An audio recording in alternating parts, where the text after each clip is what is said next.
This is the Rebel Author Podcast, where we talk about books, business, and occasionally bad words.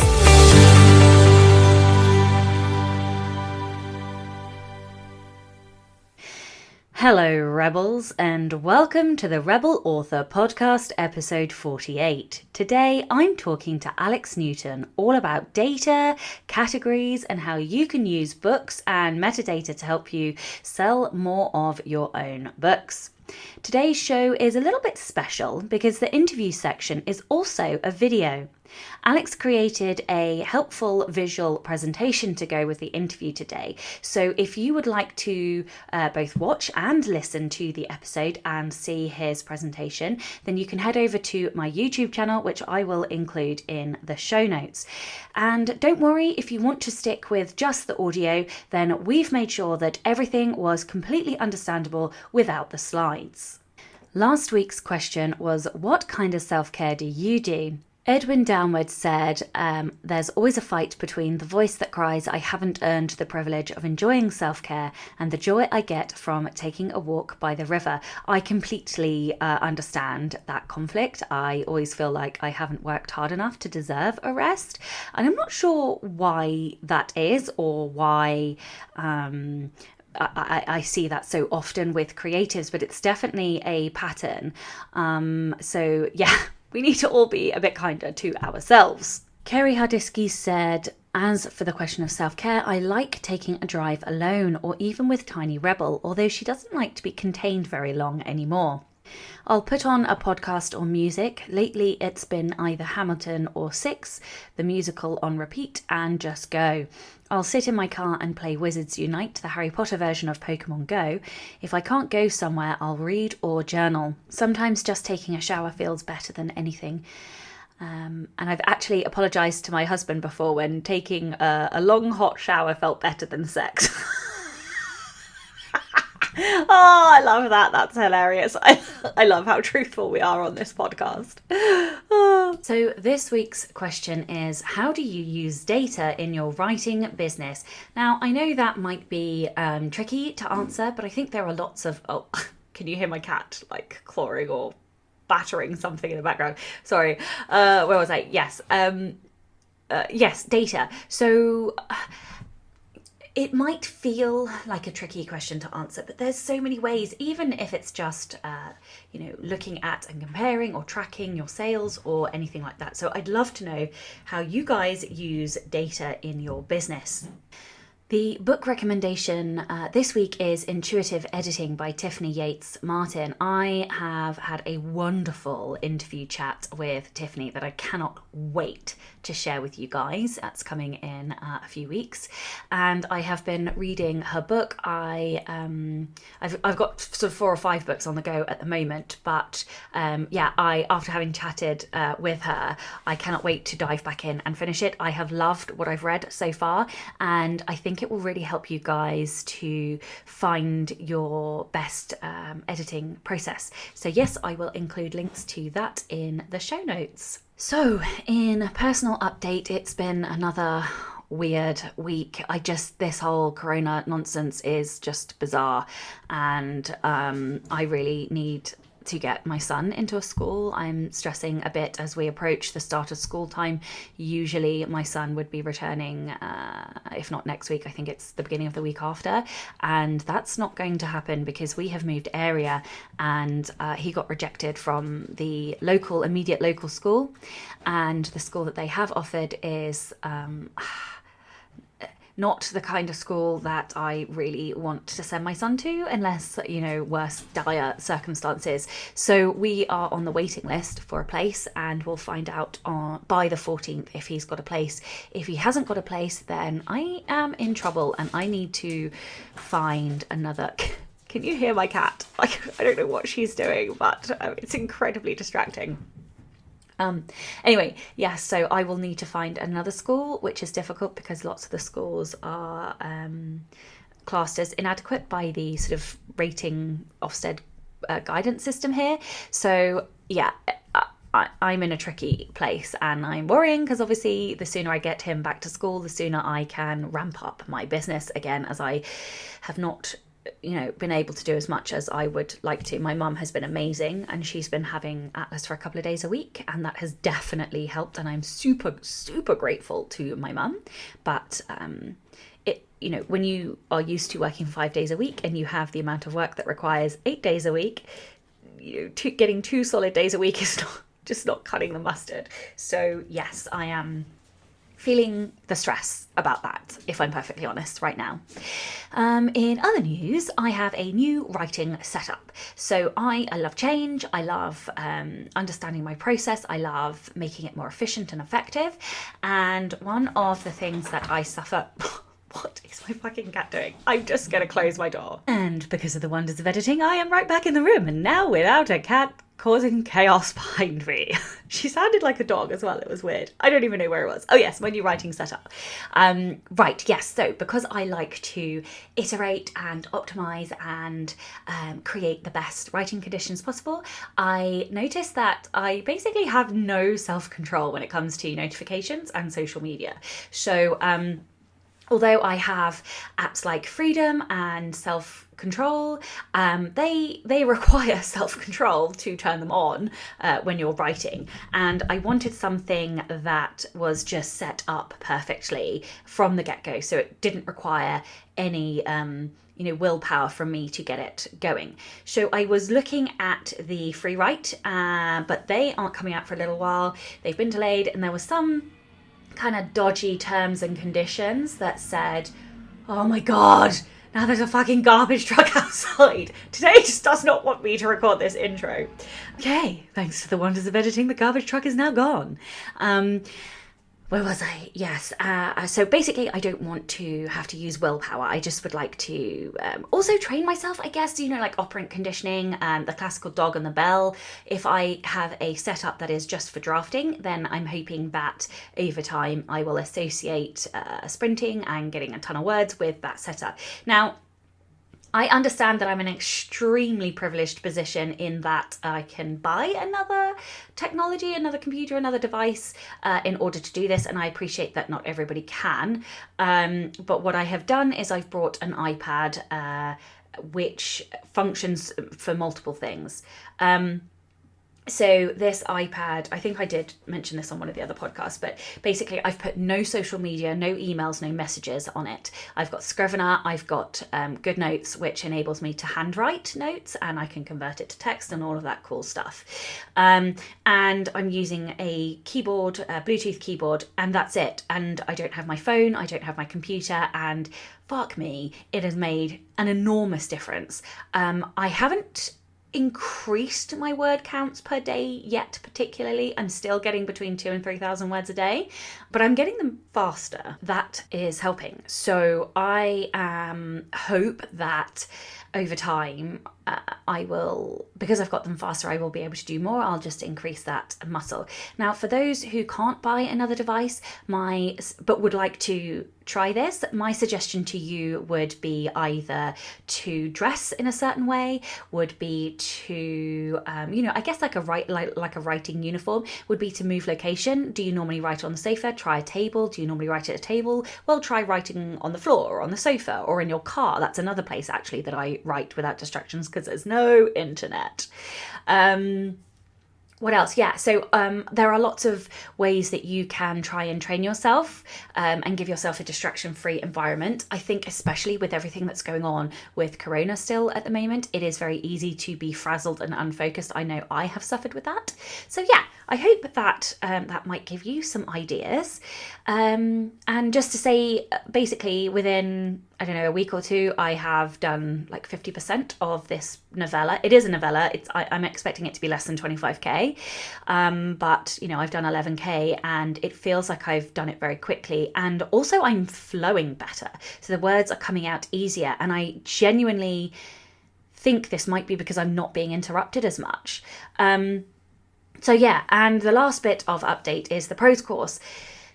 So I can't remember how much I told you last week, but essentially I am still going to release all of the stuff that I've already created, but I'm going to release it in sections. I want to go deeper into each and every topic that I create, so that there's more depth than even was in the book, which was already like a fucking tome.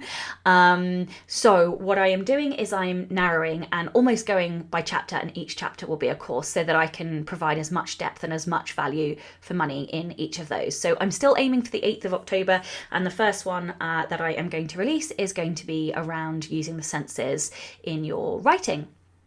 So yes, and on that 8th of November, don't forget I am running the Anatomy of Prose, How to Breathe Life into Your Story, Characters and Sentences webinar with Pro Writing Aid.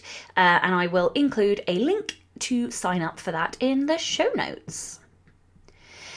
Rebel of the Week this week is J. Renee Lawrence, and I cannot wait to tell you this. Okay, Jay says, I once worked in a busy area with a horrendous parking situation.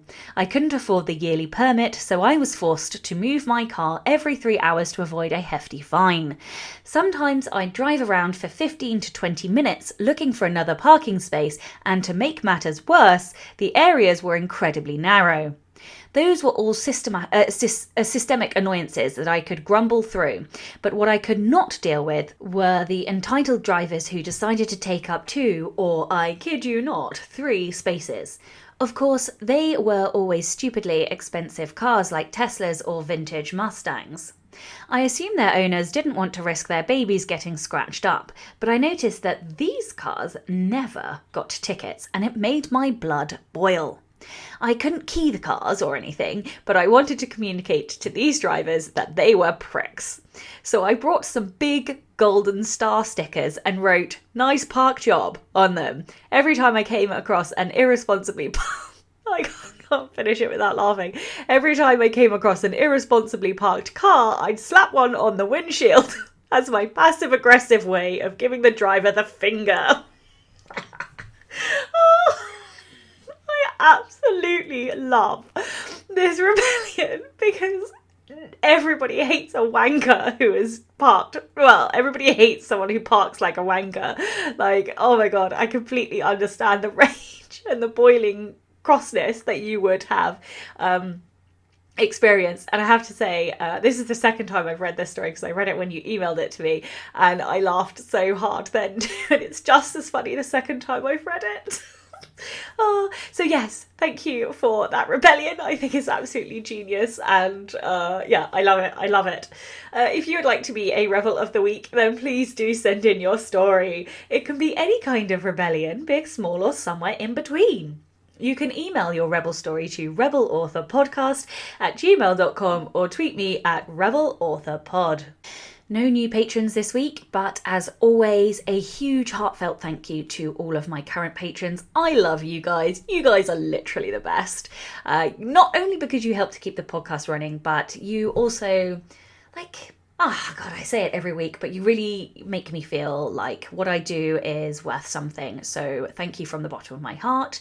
And yeah, love you guys.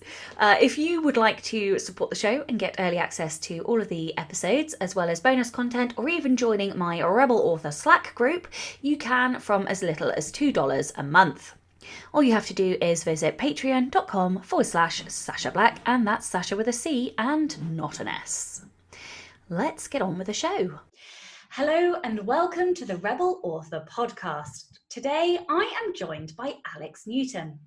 Alex is the founder of Klytics.com, a leading provider of market research services for authors and publishers. For the past 6 years, Alex and his team have analysed millions of books. Why? So that you don't have to. If you love to write but hate maths, this podcast interview is for you. Alex will help us manoeuvre through the Amazon jungle of sales ranks, categories, keywords, pricing, KU versus non-KU trends, competition, and more. Welcome. Well, hello, and thank you very much for having me on the show. Great to meet you. Oh no, it's wonderful to meet you too. I have personally brought and read several of your reports over the years, and Oh, I well, have. great. Yeah, no, I mean that is why. So our mutual friend Jenna sort of put us in touch, and that's why I was super grateful because I raved to her about your reports, and yeah, so I jumped at the chance to talk to you and meet you. So yes, thank you very much. Just another note for anybody listening and not watching on YouTube, this show is a little bit different and a little bit special. Usually I only post the audio with a still image on YouTube, but today we are having video with slides because it is a data topic, and therefore although you don't have to watch the YouTube, you may find it helpful if you do. But we will be ensuring that everybody listening on the podcast catchers will be able to understand everything that we say anyway. Absolutely. So first of all, tell everyone a little bit about your journey and how you got to where you are now. And also, are you an author? Well, well, let's start with the letter. No, I'm a data geek. I'm a former management consultant. I'm probably the most non-rebellious person that can ever be on a rebel author, rebel podcast. Although there is some rebellion going on as well, I'll share in a second. So I'm not an author, but I initially started out actually pondering with the idea of being a publisher. And that was right during the gold rush, Kindle gold rush time, which I say is probably 6, 7 years back. And I do remember at the time I was actually in London. So I'm a German. I live in Switzerland, but I lived in the UK for a while. Worked for an big American consulting company. So I was, totally bored in a hotel room in London, and thinking about my life and career in general. And the thing was, I had a little daughter at the time, 3 years old, and I found myself traveling 24 hours, 7 days a week, basically, on corporate business trips. So at some point you go, hey, do I want to continue like this? And then being asked for a passport by my daughter when I come back home, the answer for me was clearly no. So I thought, what else can you do? So as I said, I was right in the Kindle Gold Rush time, and just out of pure curiosity, I had signed up to one of these, get rich with Kindle quick type of courses, where probably everybody on the course thought you upload your grandma's recipe book, and 2 months later you will be able to drive a Ferrari. At least that was the proposition. So at this time, I started looking at Kindle data, at the Amazon data, and hey, sales ranks, and what does this mean?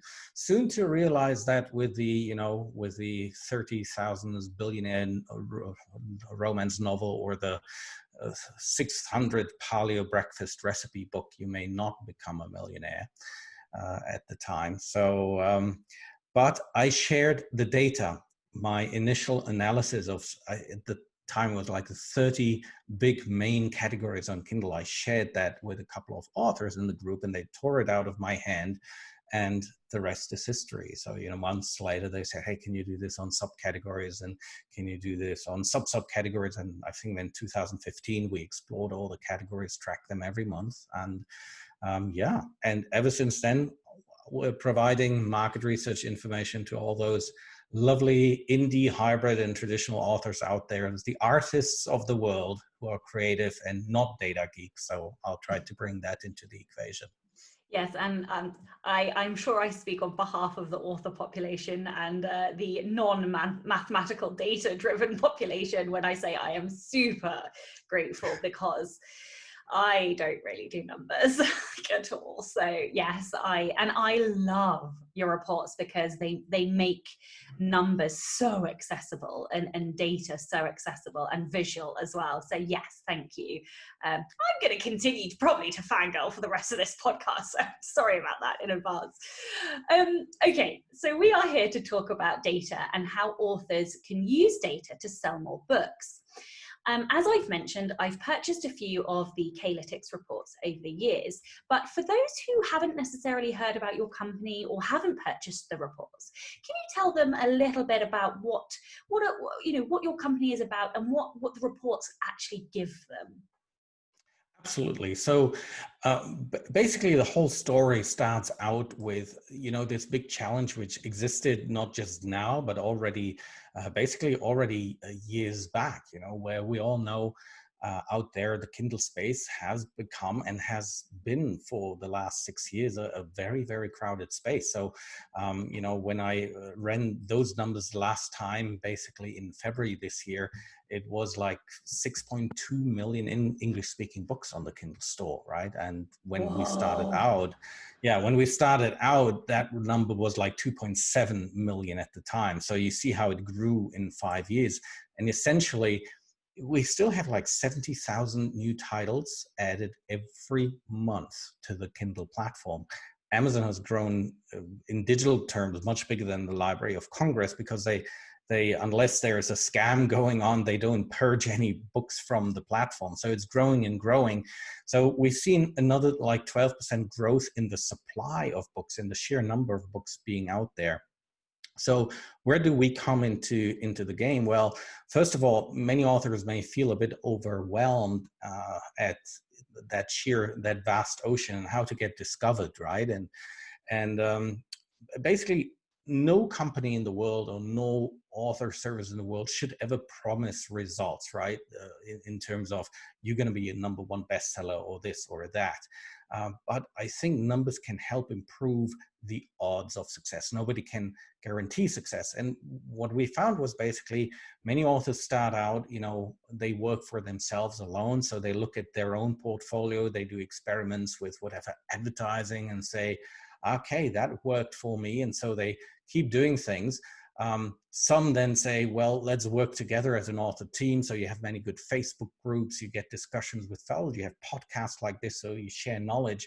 But what we also found is that once you start working with thousands and thousands of books, you start discovering certain patterns and, can draw conclusions on certain trends, things going up and down. So to answer your question, I seldom want to mention the very term big data to an audience, because people immediately shy away. Instead, I say, let's get data into a very palatable format of, and this is only for those who view, but, it's really about this pie chart in front of me, where a certain percentage of the chart looks like Pac-Man, and you see, okay, that looks like Pac-Man. And we try to do the same with a book. So to answer your question, Sasha, you said, well, what do we do? Essentially, we provide genre reports that try to compile on like 70 pages each, anything that can be known data-wise about a certain genre. We also provide a monthly subscription service for a database of the monthly performance of some 7,000 plus categories. And in those reports, it's basically, first of all, we cover, say, anything from romance, mystery, thriller, suspense, sci-fi, down to very defined market niches, such as, say, Regency romance or Scottish romance or lit RPG, you name it. And within those, an author may then have questions such as, oh, what are certain trends? What are the best categories to put your book in? Who are the top authors I may want to collaborate with? Who are the top publishers if I want to publish in a certain area? What keywords to use? What's the top selling cover art? And, then we try to put all this into a palatable format. So just here's one example. We recently did one on romantic comedy, and we then basically try in a quantitative way to say, well, what is it? Is it the flat vector covers that reap up the most royalties? Is it the sexy guy on the front cover? Is it the girl, the romantic couple, the sexy couple, the Mr. Handsome on the cover, and so on and so forth? And basically, the mission is to put numbers to the hearsay to prove or disprove certain hypotheses by authors and publishers that may be out there, or we discover certain trends and document them, so that you basically know what you're getting into as an author as you start your journey into writing a book or series or publishing it, right? So I have found some of the sections where you look at the categories and the keywords to be super useful, because it's helped me to tweak some of mine as well, like categories, keywords, genres that I like, subgenres obviously, that I didn't even really know existed. And so, yes, I particularly love it. Like, you do these wonderful, genre cloud is the only thing I can think to call it, with like all of the points where the hot niches are and things like that. I love those. I get a bit excited by that. And I don't even like numbers, so you know, you're doing something right there. What easy or simple things could writers do more of with data in order to help themselves sell more books? Right. Well, that is a very, specific question. But it's a tough question because, what is simple to one person may not be simple to another. And I think there's also this to distinguish what's simple versus what's then easy to execute. But to not overcomplicate things, simply put, you can use data for two things. And for me, the one side of the equation is very tactical, and that's what most authors jump to. They jump to the one side where they say, well, how do I market the book, right? So they jump into very tactical things, I shall say, in which categories on Amazon, shall I put my book? Can I do more than two categories, and which should they be? The 7 keywords in the metadata, what should they be? What keywords to use in the advertising? Now, these are extremely valid and important questions because these mechanical things are required to be discovered, no doubt. But the other, simple thing to use the data for is, I hate the consulting talk. If you apologize, I apologize for that. But I've been doing this like 25 years, so very often I try to drag people out of the tactics, the how to market, also to the more strategic questions as to what to write in the first place. Now, we all know that many authors just, especially the pantsers amongst you, you just sit down and write because the story is in your head, or it's for therapeutic reasons, or you just love to write what you love, right? And so people start out, but, I keep saying, would Coca-Cola launch a flavor without having done any market research whatsoever, whether people will like that flavor? And I know what you will know what the answer is. So I try to bring authors also to the right hand, to that left hand side of the exhibit we show on YouTube, which is very simply, well, what to write. And that is exactly where that image comes in that you mentioned earlier. And we may want to show an example later on where we, in simple terms, look at, well, what markets are, say, high in sales, ideally not overly crowded, with a good price level, perhaps trending up. So is there a fertile ground to start off with your project? Yeah, I think that's super important. And you may have just got a couple more sales from me because I'm brewing another series in a completely different genre. So I think I might have to get a couple of reports. But I think, yes, that is important, but also not forgetting that even if when you look at the data and you look at the numbers and it doesn't tell you what you want, that doesn't mean you can't write the series that you want. It may be that you just need to add a different trope in and sort of, push it into a slightly more niche area that does have more sales, or a slightly broader perhaps genre that would have sales. This isn't about, you don't always have to write to market, but knowing these things and being able to see this data will help you shape your marketing and also your book, so that you're going to create something that will sell better, I think. Oh, absolutely. And, the spectrum is very, very wide from, say, nonfiction authors.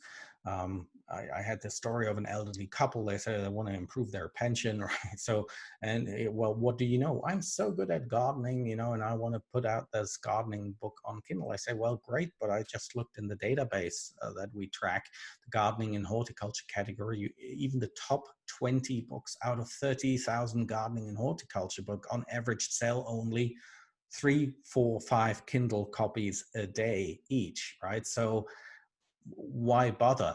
On the other side, as a nonfiction author, if they want to prove authority and say, hey, I'm the #1 ranking bonsai, how to grow a bonsai book author, that's great, but they may want to have then other channels to make the money. For fiction authors, in turn, I think it is important what you say. People shouldn't bend themselves. There's often the talk about right to market, and I'm obviously an advocate of right to market, but what I don't advise at all is don't just look at the number, because I have people, hey, Alex, just tell us what the hot selling categories are. I can write anything. I say, no, you don't. You know, I could tell you that perhaps legal thrillers are trending, but do you know, first of all, do you love them? Do you read them yourself? And the guy goes, no. Okay. Do you know the US legal system inside out to write with often with an authentic way? No.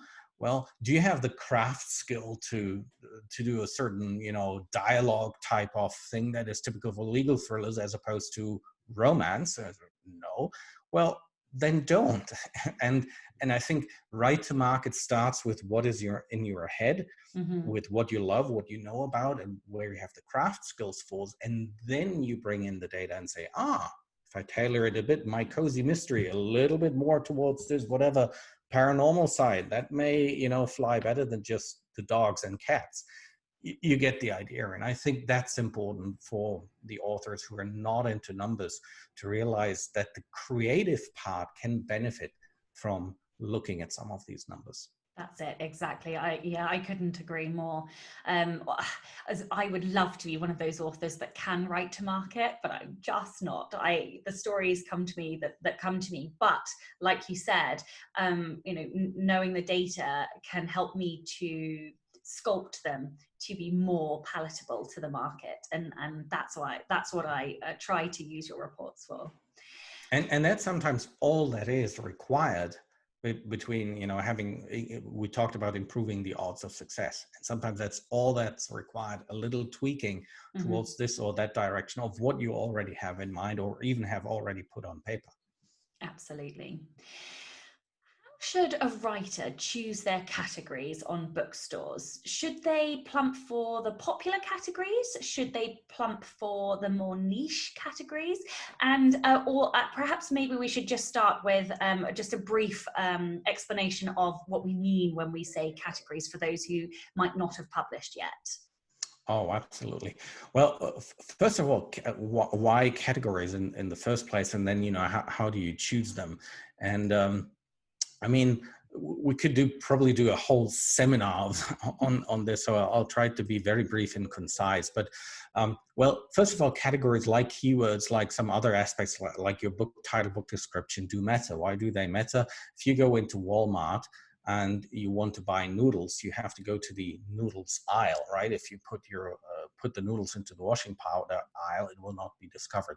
So that is why categories matter. So when you do go onto the Amazon Kindle store, or by the way, the bookstore for that matter, it's all driven like a category-based shopping experience, at least in the print bookstore, where you have, you know, anything from arts and photography all the way down to romance, sci-fi, fantasy, mystery, thriller, suspense. And all these have many subcategories. So, you know, a typical category such as, say, romance will break down into many subcategories. Say paranormal romance, that will further break down into romance, paranormal, vampire, romance, paranormal, ghosts, you name it. And that's an important thing to have in mind, because it is important for the discoverability of your book. Now, when it comes to choosing those categories, well, that has become a little bit of a headache for many authors these days, because they say, well, I do want to have, you know, ideally I want to be a bestseller in a certain category, but sometimes you don't even know that certain categories exist. Now, there are various tools out there, ours included, that help you with the issue that what Amazon used to display on every book page, which is at the very bottom, they displayed this whole path of, okay, it is in business and money, international, global marketing. They stopped displaying that information at the bottom of a book page. But if you want to get into that category, you have to know that what we call category path. So the path to that part of the store. So how do you select those? Well, there is, we actually have a whole seminar on it where you can start with high sales, you can start with low competition. And I think just to illustrate, if you had a sky with stars and every star was a category, you could argue that the higher the star is over the horizon, the higher the sales, and the further it is to the right of the horizon, the more competition you have. And we basically did this for the whole Kindle market for like 7,000 categories, where you basically then can say certain dots on that map have a higher sales, but less competition. So one criteria in selecting those could be exactly those. Hey, do I want to put my book into, if it's a mystery, thriller, suspense, into the big thriller category where you have 124,000 titles, but the sales are super sky high? Or do I want to go more niche? And if it's about authority, for example, a nonfiction author who is an expert on country and folk music, they may do well by putting their book into biographies, memoirs, arts and literature, composers, musicians, country and folk, where there are only 28 titles, and it might be pretty easy for you to rank in. So these are just two criteria, but usually my recommendation is, first is topical fit, right? Your category should fit the book. That's the most important thing. Second is, you can then trade off a little bit between going broad and narrow. Now, Amazon allows you more than 2 categories. Many people don't even know this. You have to contact them via Author Central or KDP support to get your book into those categories by naming those category paths to them. And there, what we discovered, for example, big hitting authors such as Bella Forrest, you find their book, they also have a private rep in Amazon. So they have their book in like 17 categories. And they straddle anything from literature and fiction, fantasy, teen, young adult. So there is a certain breadth argument. And then is this what I say, this ratio between sales and competition. And there are other factors entering in, such as your ad budget. You know, if you can compete in a big category because you have a big ad budget, you can do so. So we could do a whole seminar, but it gives you a bit of a flavor. You know, it's not just the topical fit. There are other criteria on top of that that you can apply. Yeah, and I think for the average author, getting your categories right actually requires an input of your time, because you know, you have to do a bit of looking and digging on Amazon. Amazon doesn't make it necessarily that easy to find the category paths. But yes, I am living proof that you can have your book in more than 2 categories. I have applied. You have to, it is slightly long-winded at the moment. As of July 2020, you do have to apply separately for each different country. So for example, that's another point. Yeah. So you can't just say, oh, put it in all of the categories, you know, across the world. They won't do that. You'll have to do it per country. But the point is, be prepared to spend some time on this, because you can find some really great niches where books are selling that will help your category choices. Okay, so I get asked about keywords and categories a lot because, you know, writers struggle to know what they should use and also where to find them. And one particular large bookstore that we both know who I'm referring to like to change things around a lot. So what tips would you give to writers to help them actually research these keywords and categories? So, you know, we've said, you've got to spend some time doing it, but how do they actually find them? How do they decide, do the research? Right. Well, first of all, you have to distinguish between the categories and the keywords, right? There are 2 different things. And what people often also don't recognize is when they talk about keywords, what are they actually talking about? Are they talking about the 7, and not just individual keywords, but the 7 form fields that you can have in the upload part of the Kindle dashboard, where you can basically tell Amazon, okay, I want my book to be discovered for those terms, or the so-called permutation of those terms, you know, which is technical, but In those 7 fields, you can put in the first field paranormal, fantasy, dragon. So Amazon will index it for paranormal, fantasy, dragon, for dragon, fantasy, paranormal, for all, you know, the mixtures, permutations of these terms. So there's a bit of a science behind it. But let's start with the categories. You can basically look at certain books and then, you know, just type in the ASIN number and look on the left-hand sidebar and what categories they show up. There is free tools. There's our tool. Our tool basically is a database of all categories that do exist. So if you want to know what categories or category paths out of those 7,000 simply entail the term romance or adventure, you simply type it in and you have it there. What we offer on top is that we have trend information and pricing information and performance information on top of just that category path that lets you then make the decision. So that is one part, that is the categories.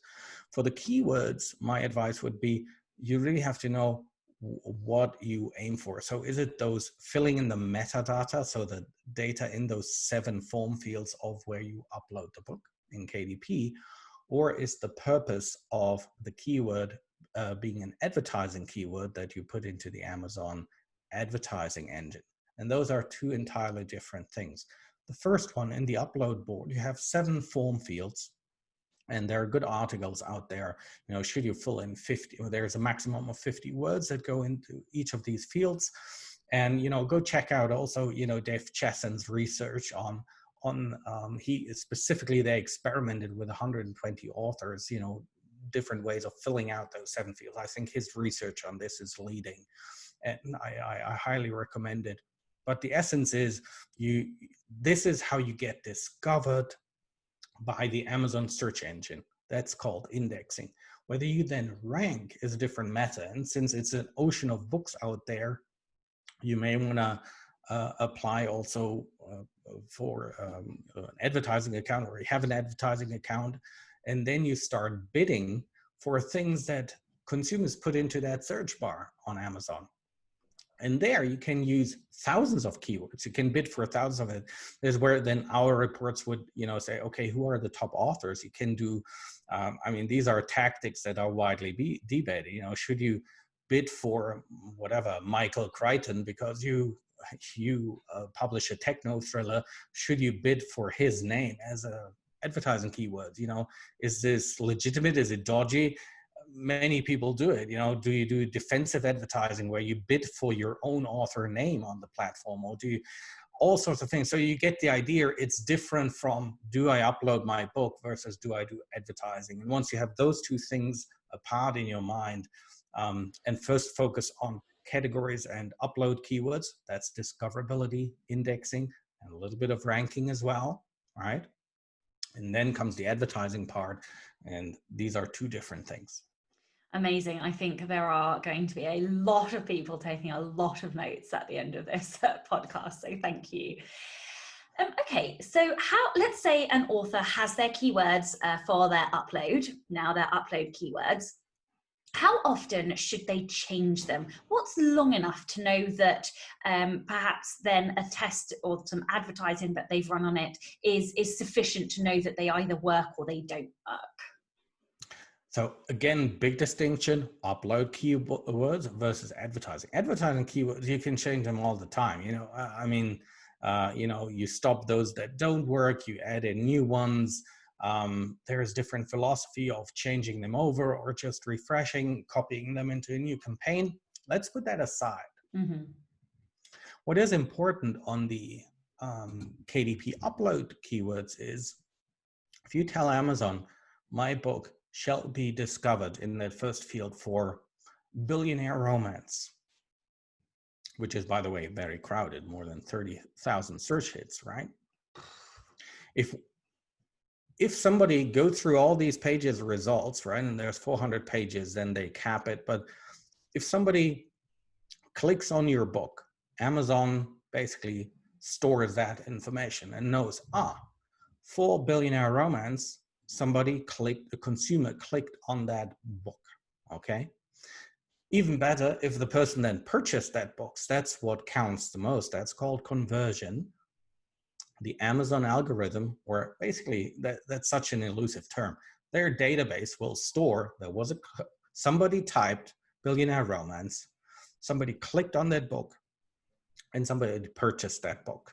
So that's good for that book. The next time somebody types in billionaire romance, your book will show up higher in the rank and will be pushed by Amazon towards that prospective buyer. If you change that keyword in your metadata to something else in that form field, all that learning of the database may be lost, right? So that's why it's good to have 7 fields, because you may want to have 2 or 3 of those fields where you really put in terms, say, this is really, I want my book to be discovered for that term now and in 5 years from now, because the Amazon engine is learning that that is what my book stands for. But you use the other 4 fields, for example, to try out certain things and see, am I rising in ranking or low? So that is a bit the philosophy behind it. It's a bit like Facebook ads. If you interrupt the learning period of Facebook ads, it starts over again, and that's a problem. So not too often then. Okay. Partially, and periodically. So certain things you keep, you don't change all of the things at one point in time, and you keep things that seem to be working. Yes, and that's a good rule for advertising keywords as well. Split testing, just change one thing, one iteration at a time, so that you can tell whether or not that is actually the thing that's having the impact. Okay, so I know you get asked this question a lot because I've heard you speaking and answering this question multiple times, but I'm selfish and I fucked up with my first series, so I want to ask you myself. But for those writers like me who made a boo-boo with their first series and straddle multiple genres with the same book, how should they approach their marketing and their keywords and their categories? So just to give you a complete example, my series, the first book is very definitely, well, I think it's pretty YA. The later the books get in the series, the more adult it gets. So not only is that a mistake, so it's heavily inspired by steampunk literature, but it's not it's not set in Victorian era. It's not, it is not a classic steampunk. So it's definitely fantasy, but it's also contemporary because it's set partially, on Earth, partially in a fantasy world. Basically, it's a clusterfuck of genres and categories and all of that stuff. So what the hell do I do? Right. Well, first of all, I'd say what authors have to learn, and it's hard for me to say as a non-author, but as a business person, you always have to distinguish between the packaging and the content. If you sell fitness courses, right? And say it's for dudes, for male guys, it will be, get the 4 weeks, bulletproof system for your 6-pack ab in 30 days, while eating as much as you still want to eat. It's a very clear positioning, but then when people get the course, okay, this will actually entail heavy weightlifting, compound exercise, there's then something else that the people actually get. It's the same with your story. In your story, you may meander from sci-fi to cyberpunk to whatever it is. But there is something very important in selling, and that is cliches. It works in the music industry, it works in the film industry, it works in the book industry. The cliches can be found on the very cover, right? So if you go into and type urban fantasy, well, why do all the urban fantasy, and I wish I had here just an example at the very hand here, perhaps I do, but if you type in urban fantasy covers, here it is, and let me share the screen here. And this is not from this year, but I think 2 years before, right? So if you look at top selling urban fantasy covers, Well, they all look the same. There's in 70% of cases, you have the leather-clad chick, with sharp-edged weapons, with a magical glow around them, either in pinkish, orange, or bluish. And well, why are all the covers of the high-selling books that way? Well, because they sell. Now, the point I want to make is, in those books, the stories may have little or nothing to do with urban fantasy, but the way they are being sold is urban fantasy. So my recommendation is, when it gets to the tactical choosing of the categories, you can choose 10 categories and they can meander from teen young adult to sci-fi to cyberpunk. But when it comes to the cover and your overall market positioning, you have to choose one lead positioning. So you have to make up your mind, do I want to market this as a teen young adult book? Do I want to market it as a hard cyberpunk book, lit RPG, game lit, or is it urban fantasy? Whatever, is your mishmash. But what doesn't work is you cannot mix 4 different cliches in one marketing positioning. That will never work. Yeah. And my answer to that is the cover is very definitely YA fantasy. There's no question. Yeah, every time I show it to people, they're like, "Oh, it's YA fantasy." So yeah, that answers. And that's a good thing. That's a good thing, because I get so many people that hey, Alex, could you have a look at the covers and from a market data perspective, and say, okay, I see your cover. First thing is, it's homemade. It uses a PowerPoint font. It tries to be a synopsis of the book, by imagery. These things don't work. They're not professional. You need a lead positioning, and then you need to research the high-selling books for that lead positioning. And then you don't want to be different. You want to be better, but you don't want to be different. Yeah, absolutely. That the whole point of genre is to be able to walk into a bookstore and be able to identify from afar which section is yours, which section is home for you as a reader. Yes. And yeah, so I completely agree with that. Okay, you've been creating these reports for several years now, so you have the benefit of viewing data and trends over time. Let's say an author wants to attempt to write to market. How long do they realistically have? And I know obviously trends change all of the time, but on average, how quickly does the market actually shift? Well, first of all, people have to realize that the book market does show, I think, what's called in English inertia, right? So it's like a big tanker, even a whole genre is like a tanker a big ship going into a certain direction, 75 degrees, and then you cannot shift a big tanker and, let's do a 90 degrees turn to the right and, and just go the other direction. That is not how buying behavior, by the way, in many industries work. Trends don't change over a period of weeks.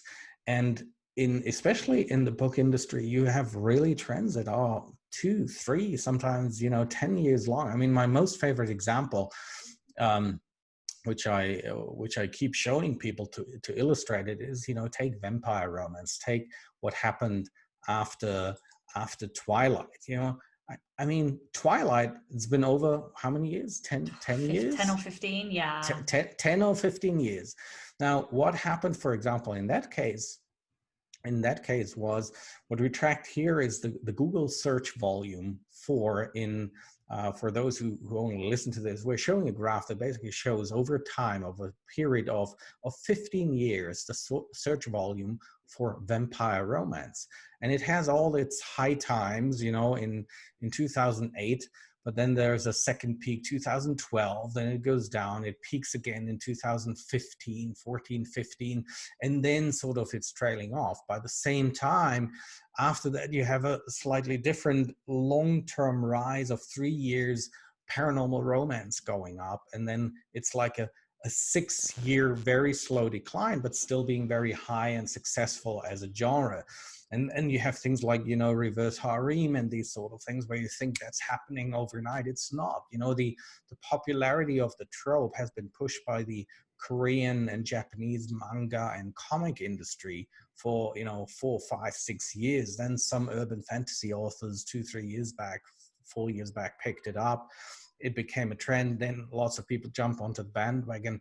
So don't think that writing to market means, oh my God, this is a trend. I have to finish a book in 2 weeks and market it in 3, and then I flourish for 6 weeks and then I die. That is not what is happening at all. So to answer your question, you have almost like all the time in the world. Now, trends may come very quickly, and the faster you obviously act, and the more output you have, the better.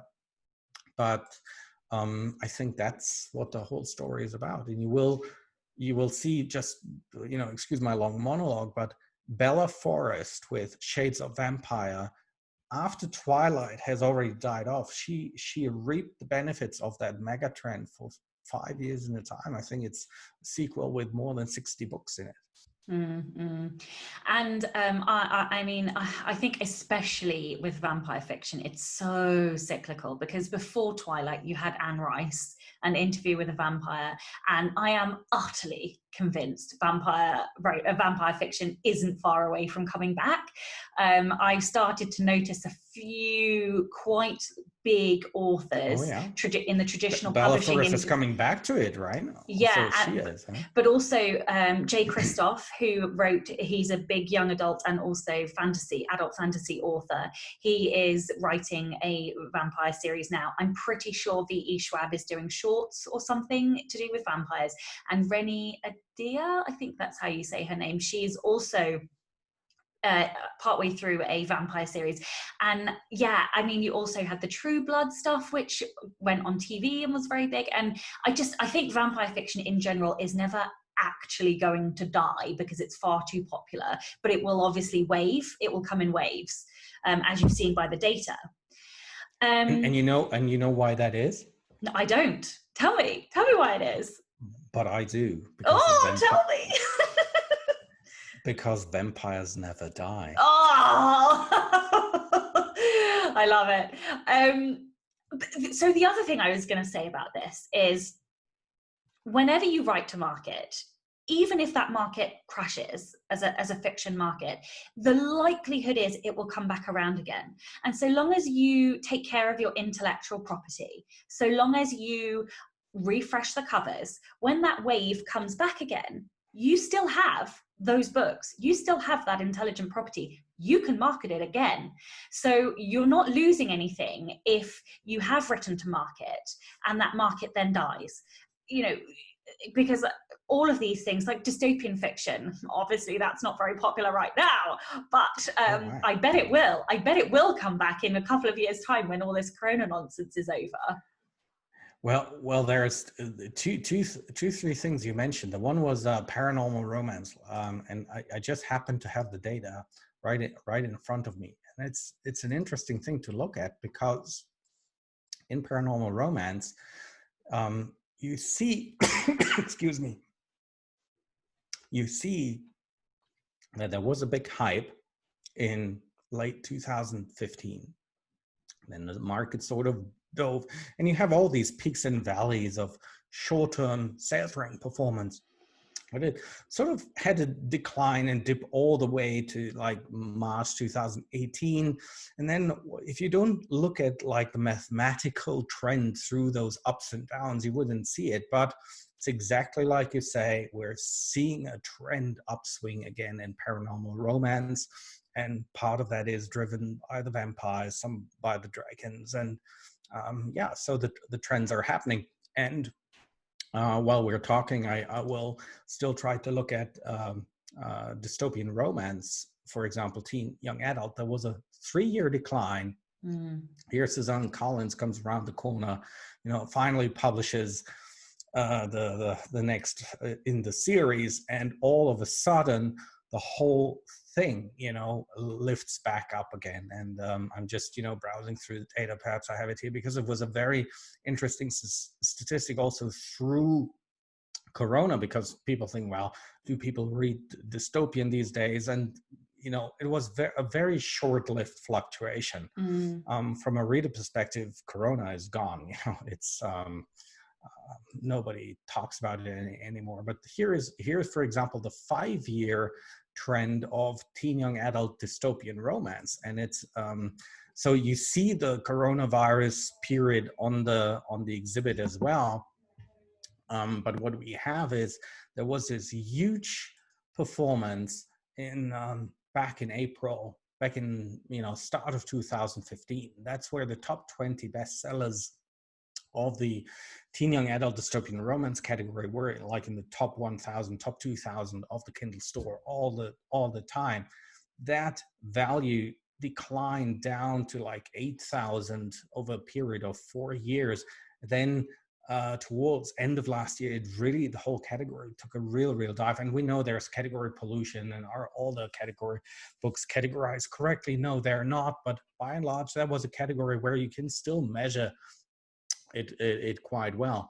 So actually, before Corona started, it went a bit back up again. So there was a distinction between adult dystopian fiction and teen young adult. During the lockdown, teens started reading again. So they went to what worked before, what they haven't come around reading. So they did look at Hunger Games and the Kira Cass type of books, and the whole category rose back up. There comes Suzanne Collins, and all of a sudden we see a very rapid turnaround of a 5-year decline. Now it's not back up to the level it was 4 years back, but you see exactly what one or two lead books can do in lifting up the whole ocean of that one category.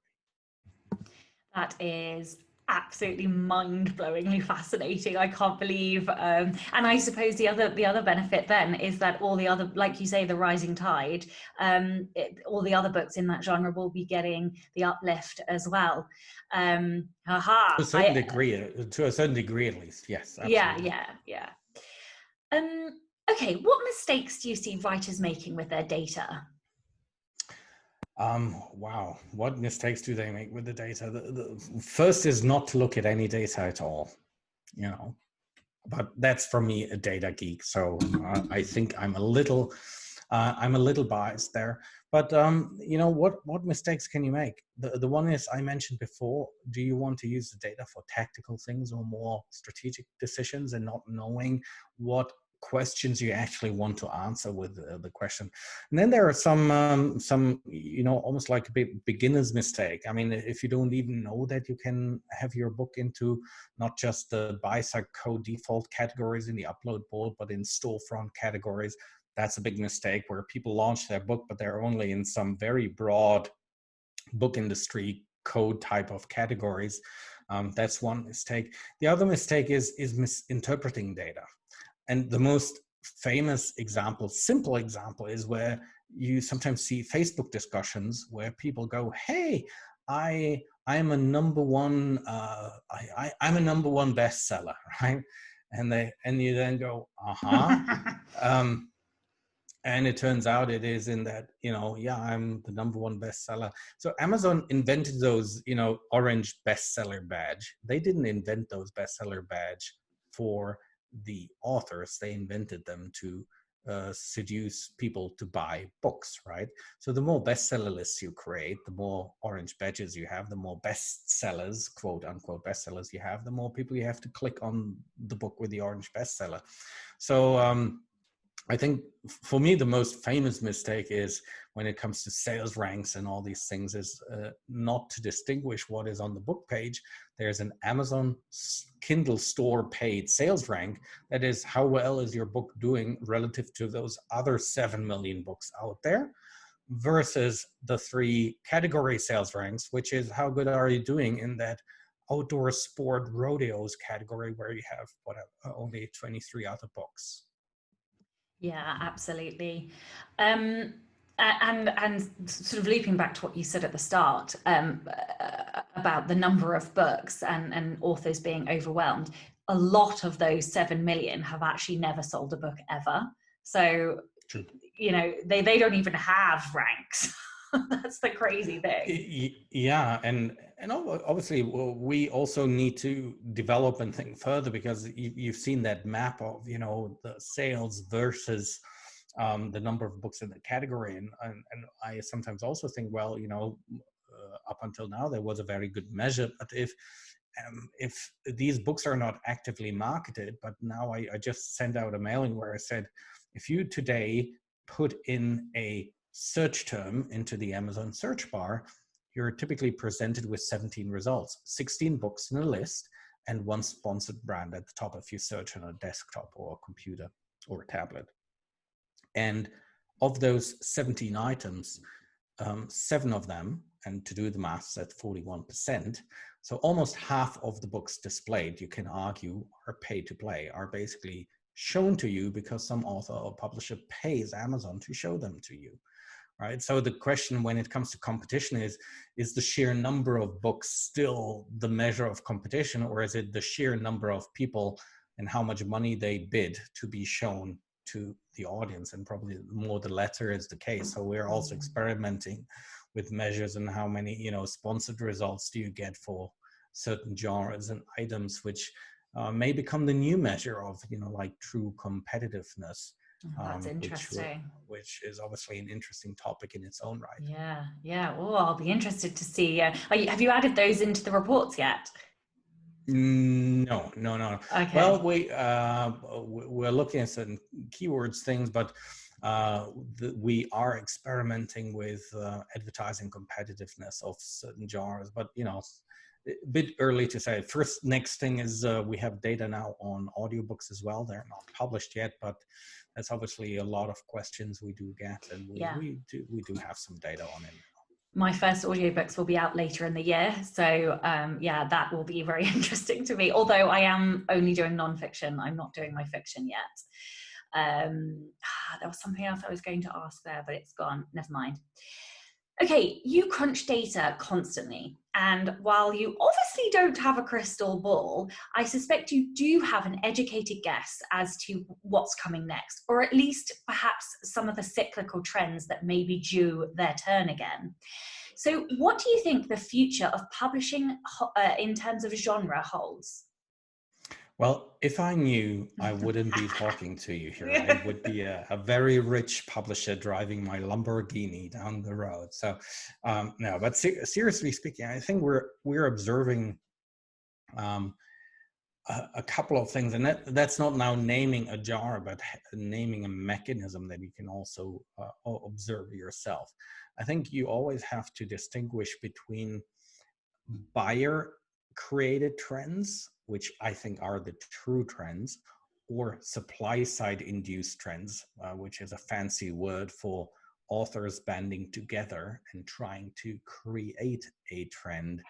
I think the most recent example would be those, 15 paranormal romance urban fantasy authors around, Shannon Meyer, Kay Breen, a couple of these big hitters and not so big hitters. I think it was 15 of them coming together with, I think, a very good idea. Saying, hey, urban fantasy and paranormal romance are getting very crowded, but overall women's fiction is doing very well. And across genres, say paranormal is still doing very well, whether it's paranormal cozy mystery, whether it's, paranormal mystery thriller suspense, you name it. So what did they do? And the example, they banded together and said, we just create this new thing, paranormal women's fiction, where it's not only romance, but it's about, midlife, the midwife, age group 40 years and up, the protagonist. And we mix a bit of a dash of romance, women's fiction, with mystery thriller suspense, and we just label it and market it as paranormal women's fiction, PWR, right? No, PWF. And you then, and we're tracking it. I cannot say that, is that sustainable or not, because in the end of they have big readerships, and in some cases these things may take off. We've seen it in romance where all of a sudden, 3 years back, all of the guys, all the six-pack abs vanished from the book covers, and there were the black and white, gray-shaded, bearded guys, the mountain man, all of a sudden. And that was, at the time, it was, by the way, a scam, right? It was where people banded together with very illegitimate marketing tactics, pushing a certain thing, which, by the way, in the letter case, in the first mentioned example, is certainly not the case. So that's, seasoned authors trying to create something. So yeah, we see a bit of a bounce back in paranormal. We see certain thriller genres, that were a bit dead, getting, perhaps through Corona, getting a revival. Say techno thrillers have been doing better again with it. And then we see some long-term things that seem to, where we initially thought that's just a fad, it's something which is like very short-lived. 4 years back, we published our first cozy mystery report, and we did that special on paranormal cozy mystery. And 2, 3, 4 years later, the Amanda Lees of the world, are still, crushing it. Annabelle Chase are still crushing it with it. And what started out as a sort of, that's just a couple of authors trying something, very sustainable in the market. Okay, this is always my favorite question. This is the Rebel Author podcast. So tell me about a time you unleashed your inner rebel. Well, if I'm provocative now, I think the time was when I started, there were two big rebellious moments. The first is, I'm the typical corporate company, classic career type of guy who had a very, cozy cushion of being employed by a company. Well, I was even partner in the company. So, then 6 years to basically say, well, let's do something completely different, which is publishing data for the publishing industry. That was a little bit rebellious, at least to the people around me. But within the publishing industry, I'd say the very moment when we launched K-Lytics, that was rebellious, because I can tell you there was quite a big backlash too when I started contacting, and perhaps that's not done in this industry, cold calling people, and trying to interview romance authors. Hey, what do you think about market research? And you got this huge, at the time, I'm an artist. How do you dare ask the question, whether I just write what comes into my artistic mind? I'm being a bit provocative now, which I thought maybe welcome on a rebellious podcast. But there was backlash, and it was a bit rebellious in that there's even the thought of marrying arts and science in a certain way. But now we're down the road, I think, and there's a good mix of authors, those who still continue. And by the way, that doesn't mean they don't do well. The artists just write, you mentioned your own example. If you just write what comes to your mind, that's perfectly fine, legitimate, and that's will always exist and has always existed. But the little rebellious thoughts is, hey, I know we're all artists, but there should also be the business person in you, artist. And the second you mention this, or call yourself an indie author, you are also a business leader, whether you admit it or not. And the second you are a business leader, you are a rebel towards all those pure artists out there. And the second you voice indie author, you will have to look at numbers, because you are a business person and have to care for a business. Yeah, I could not agree more. Like, I am extremely fortunate in that I actually really like the business side as well. But I couldn't agree more. And I think I could actually rant about this for quite some time, because looking at the numbers and appreciating the business side is important for so many reasons, including your financial security. And I get irked with those purists who think you're not a real writer, or you're not a real full-time writer if you don't just sit there and write books all day, because there's utter bollocks, because that's not good financial security. Like, if you only have one income stream, you're no better off than being an employee.